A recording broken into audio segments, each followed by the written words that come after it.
There's a theme park property out there that gets very little movement over time and could use a bit of a revival out in Orlando. No, it's not at Epic Universe. No, it's not even at Walt Disney World. We're talking about Dr. Seuss getting a new property in Oh, the Places You'll Go from a big director, one of the biggest movies of 2024, in fact, is in charge of a revival of that property. Let's talk about that on That Park Place. I want to go ahead and get your take on this story. I think this was very interesting, and it does have to deal with theme parks, which, maybe not everybody might not realize. The Hollywood Reporter, Dr. Seuss's Oh, the Places You'll Go lands 2028 release from director John M. Chu and Warner Brothers. Chu and Jill Colton directed the animated musical from producer J.J. Abrams that adapts Dr. Seuss's final book. Interesting. The studio announced Monday that the animated musical movie, Oh, the Places You'll Go, is set for theatrical release in IMAX on March 17, 2028. Film from directors Chu and Jill Colton is set to center on a young adventurer navigating the ups and downs of life. Rob Lieber penned the screenplay, while EGOT winners Benj Pasek and Justin Paul are working on original songs for the project. Feature that is based on Dr. Seuss's last published book of the same name, was released in 1990. The acclaimed children's book author died the following year at age 87. Now, why do I bring all of this up, and how does it have to relate to theme parks? Well, there is kind of forgotten land almost existing in a current theme park right now. Well, it's not Disney. It's actually at Universal, that being Seuss Landing over there at Islands of Adventure. Now, I bring this up, and I wanted to bring it to you guys. Do you think there's any chance that a project surrounding a film, Oh, the Places You'll Go, might we get a reinvigoration of this land? Because I think it needs it just a pinch. Guys, what do you think about all this? It could happen. I mean, I don't really know. Seuss Landing is, I don't know. It's interesting. It's been a while since I've been on the attractions over there at Seuss Landing, and I have this memory in my head of this incredible Dr. Seuss experience that I had with my family, and it was 7 years ago. It was actually on Carnival Cruise Lines. They have Seuss on the cruise lines there, and we actually did a green eggs and ham breakfast, which was very, very cool. And so we met Cat in the Hat and Sam I Am and all those characters, and all those characters are actually available to meet too at Seuss Landing. I don't know if we would be looking at a more of an I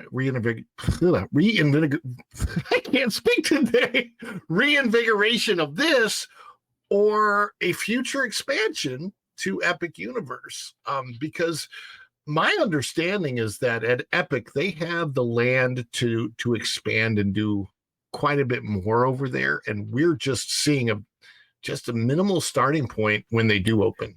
This is phase one. I mean, let's just put it that way. So you're looking at phase one now. When you're looking at Seuss Land, though, I don't think you need to relocate it or expand it over into Epic. Epic's going to have plenty of other things to explore and exploit in the future. I think this does need a reinvigoration, as you put it. And I agree with you. I think that this land needs plussing up, and that's what we used to at Disney. Disney used to call it plussing up attractions. Seuss could use some plussing up. The animatronics are not. They're positional, single motor operations in most of the places. They could definitely plus up these attractions. It's the same kind of argument that I've had about what they could do with Fantasyland over in Disneyland. That attraction can be plussed up. You don't need to tear it out and do something else with it, like a meet and greet. But this particular thing could use some plussing up. The train's a great concept. It works out really well. It's very kinetic in an area that needed it. Again, you need your eye line drawn to multiple levels of things. What's that? That you need that curiosity in the mind of the guest to go and pursue. Like, well, I'd like to see, this area from up above, or I'd like to check things out that are moving over there.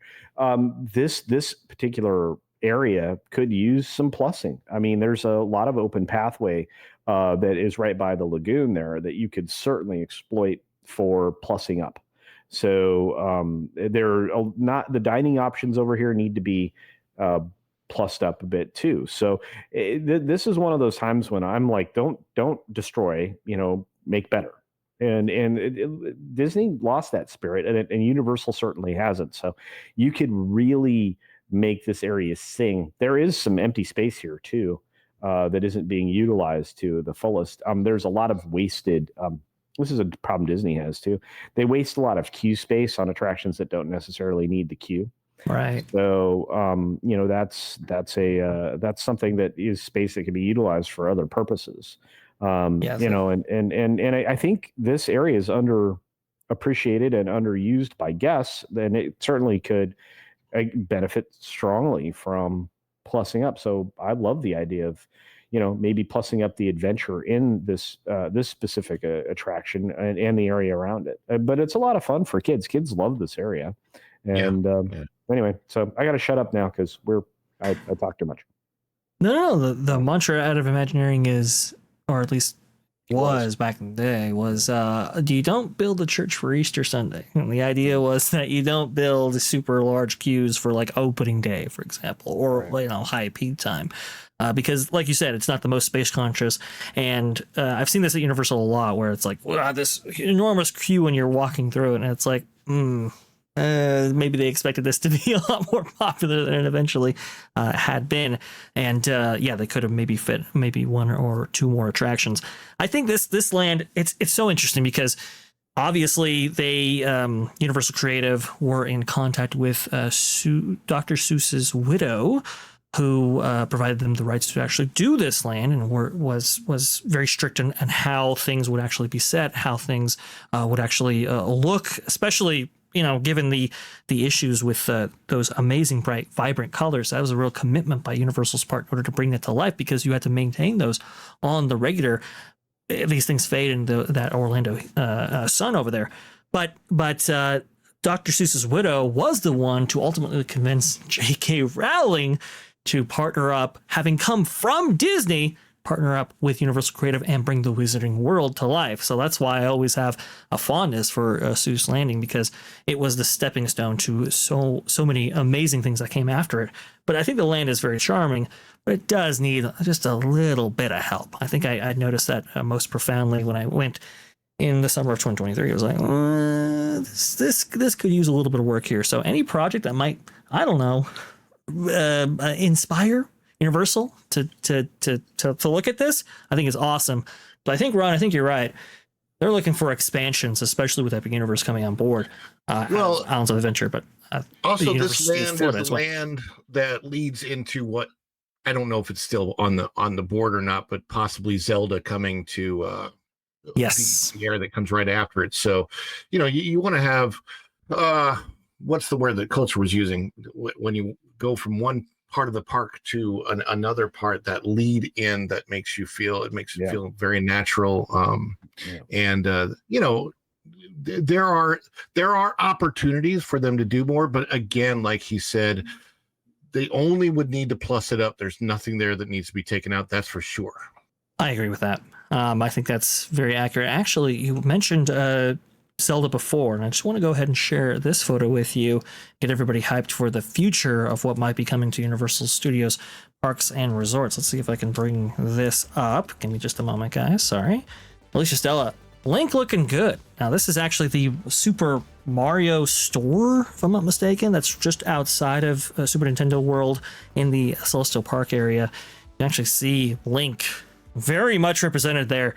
So, if they have the rights to portray him in that manner, well, it's pretty good indication that maybe something Zelda will be coming in the future. Thanks for watching That Park Plays News.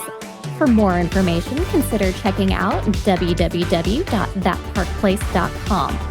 And don't forget to subscribe, share, like, and send this out on your favorite social media accounts.